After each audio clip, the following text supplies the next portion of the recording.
quinta-feira e estamos novamente de volta para cumprir a nossa promessa. Eu sou a irmã Ângela e o padre Henrique Mutari é o nosso interlocutor do dia de hoje, que nos falará sobre as etapas da revelação. Fique ligado e faça as suas perguntas através do chat, que o padre estará pronto para responder. Em nome do Pai, do Filho e do Espírito Santo. Amém. Mais uma vez estamos aqui para continuarmos com as nossas aportações sobre o tema da revelação. Desta vez, queremos lhe apresentar as etapas da revelação que Deus propõe ao homem. Para o efeito, quero convidar-lhe a abrir o seu catecismo da Igreja Católica nos números 54 a 64, onde vamos encontrar estas etapas da revelação de Deus ao homem. E depois de termos falado na vez passada sobre a distinção entre a revelação natural e a revelação sobrenatural, estas etapas centram a sua atenção, sobretudo, na revelação sobrenatural ou revelação propriamente dita. E vamos então apresentar o significado e conteúdo da palavra aliança, que perpassa estas etapas todas da revelação. Se quiséssemos sintetizar numa palavra o projeto que Deus foi a pouco e pouco revelando e propondo à humanidade, escolheríamos a palavra aliança. A palavra aliança está presente ao longo de toda a história da salvação e evoca o projeto de amizade ou mistério de comunhão que Deus estabelece com cada homem e com todos os homens, fazendo deles criaturas novas e formando com eles um povo e uma família no tempo e na eternidade. Na Eucaristia, como todos nós sabemos, constantemente proclamamos: este é o cálice do meu sangue, o sangue da nova e eterna aliança. Então, quais são essas etapas da revelação de Deus ao homem? A primeira etapa desta revelação tem a ver com a aliança com os primeiros homens da terra, que podemos conferir em Gênesis, do primeiro capítulo ao quarto capítulo. Desde a origem, Deus dá-se a conhecer. Deus criou o homem à sua imagem, fê-lo rei da criação e chamou a uma vida de felicidade e harmonia e comunhão consigo, com os outros, com a natureza e com o próprio Deus. Isto podemos ver em Dei Verbo número 3. Mas a pessoa humana, por ser criatura e limitada, falível no uso da sua liberdade e passível de divisões interiores de fazer o mal, a história do pecado, desde as suas origens até hoje, é também a história dessa condição humana. É a minha história, é também a sua história. Deus, porém, não abandona a humanidade no seu pecado e por isso promete-lhe logo o Messias, o Redentor ou o reconstrutor desta humanidade decaída. Farei reinar a inimizade entre ti, no caso a serpente, símbolo do mal, e a mulher, entre a tua descendência e a descendência dela. Esta, a descendência ou Messias, esmagar-te-á a cabeça. Podemos conferir em Gênesis 3, 15. Esta é a primeira fase daquilo que podíamos chamar a primeira etapa da aliança do homem com Deus. A segunda etapa é a renovação da aliança com toda a humanidade em Noé. Podemos ver isto em Gênesis 9, 1 a 18. Desfeita a unidade do gênero humano pelo pecado, Deus procurou, em primeiro lugar, salvar a humanidade através de cada uma das suas partes. A aliança com Noé, a seguir ao dilúvio, exprime o princípio da economia divina em relação às gentes ou nações que, em relação aos homens, reagrupados segundo os seus países, cada um segundo a sua língua e os seus clãs. Podemos ver isso em Gênesis 5.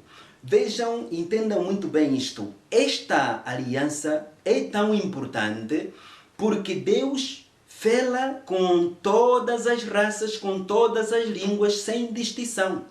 Esta ordem, ao mesmo tempo cósmica, social e religiosa da pluralidade das nações, é confiada pela providência divina à guarda dos anjos. Destinou-se a pôr cobro ao orgulho de uma humanidade decaída. Esta aliança durou até a proclamação do Evangelho. A Bíblia venera algumas das figuras como Abel, Melquisedeque, Noé, Daniel, Job, que deram o máximo de si enquanto durou esta etapa da aliança. Podemos conferir isto em Ezequiel 14:14. A terceira etapa é aquela etapa em que de Abraão ao início do povo de Deus. Podemos acompanhar isto em Gênesis 12, versículo 1 a 4, ou então 17, 1 a 23.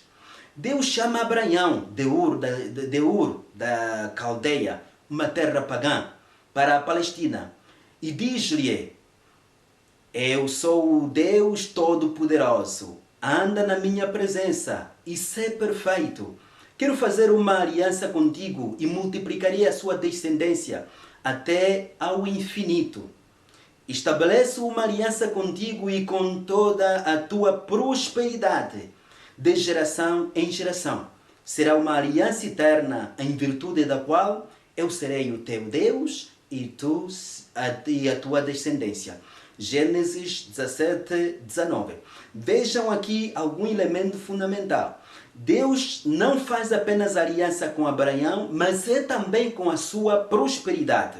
E veremos praticamente durante a história, todos os patriarcas irão evocar esta aliança como um fundamento naturalmente da relação com Deus e o seu povo. E neste sentido, Abraão é considerado um modelo de fé e pai de todos os crentes. Confira isto em Romanos 4, 13 a 25.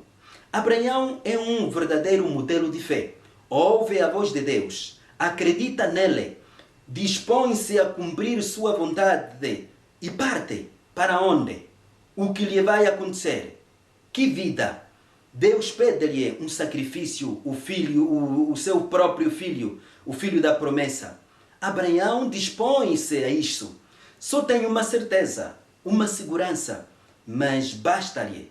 Sabe que Deus lhe quer bem e que não o engana. Por isso, fia-se nele e faz do projeto de Deus o seu próprio projeto de vida.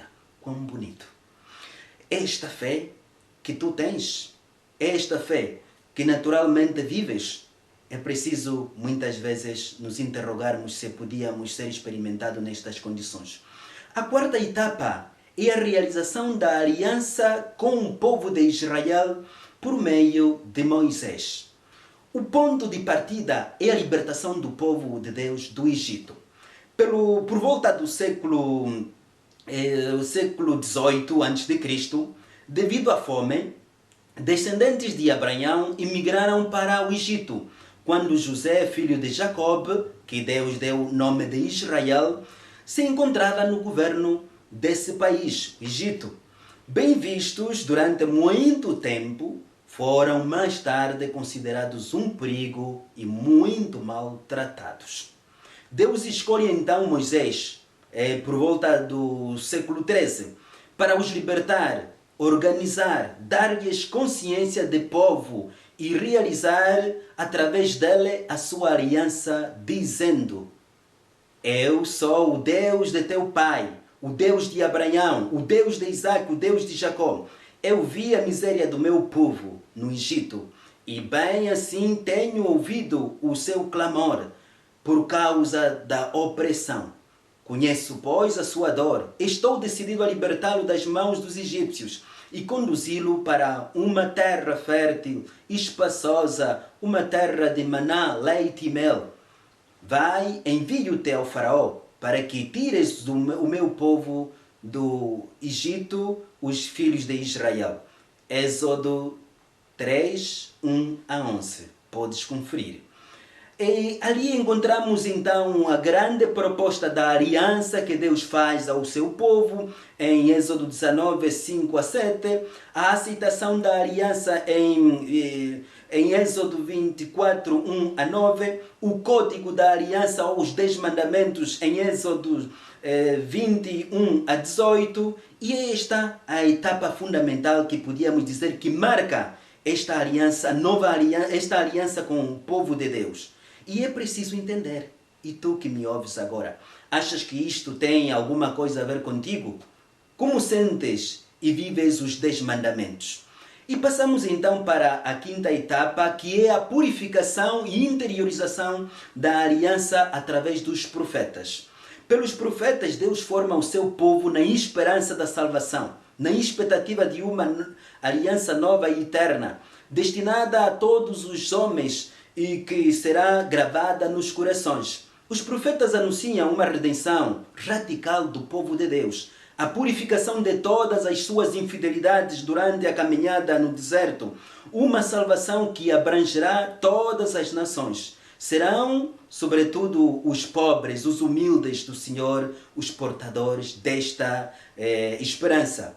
As mulheres santas como Ruth, Rebeca, Débora, Ana, Judite, Esther, conservam viva a esperança da salvação de Israel. A figura mais pura de todas elas é Maria. Confira em Lucas 1, 38. Também pode fazer parte da sua mensagem e com frequência faz o anúncio do futuro, mas não é isso que define um profeta. Quatro são as características fundamentais para uma missão do profeta: anunciar desabrochadamente a palavra de Deus, a mensagem ou vontade de Deus, viver fielmente o que anuncia, denunciar corajosamente as infidelidades a essa mensagem e, finalmente, estar disposto a morrer por aquilo que ele anuncia. E estas são as etapas fundamentais que nós podíamos apresentar deste caminhar. E a outra etapa que havemos de apresentar numa próxima ocasião, que é a fundamental, é a nova e eterna aliança em Cristo Jesus. Que o Senhor te abençoe, em nome do Pai, do Filho e do Espírito Santo.